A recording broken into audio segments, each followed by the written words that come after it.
اللہ جی، میرے پاس آپ جیسا کوئی نہیں، مجھے کبھی خود سے دور نہ کرنا، مجھے کبھی اکیلا نہ کرنا، کبھی میں بھٹک جاؤں تو اپنی طرف موڑ لینا، مجھے اپنے سوا کسی کا محتاج نہ کرنا، تیرے سوا میرا کوئی نہیں، تیرے سوا میرا کوئی سہارا نہیں، تو ہی میرا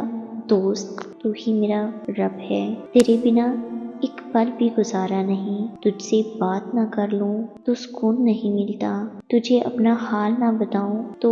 دل کو قرار نہیں آتا، سجدوں کی لذت سے سکون ملتا ہے، جب سجدے میں سر جھکا کر تجھے اپنا حال بتاتی ہوں تو دل کا بوجھ ہلکا ہو جاتا ہے، جب تیرے آگے آنسو بہا لیتی ہوں تو ایسا لگتا ہے جیسے تو نے اپنی آغوش رحمت میں لے لیا ہو اور سارے غم، سارے دکھ، سارے درد، ساری پریشانیاں غائب ہو جاتی ہیں اور زندگی روشن ہو جاتی ہے اور نیند پڑ جاتی ہے۔ اے میرے اللہ، کبھی میرا ساتھ نہ چھوڑنا، ہمیشہ میرے ساتھ ہے اور اپنی رحمت کا سایہ ہمیشہ مجھ پر کرنا، سجدوں کی لذت سے سکون ملتا ہے، تجھ سے بات کر کے میں دل سے مسکراتی ہوں، میرے پیارے اللہ ہمیشہ میرے ساتھ رہنا،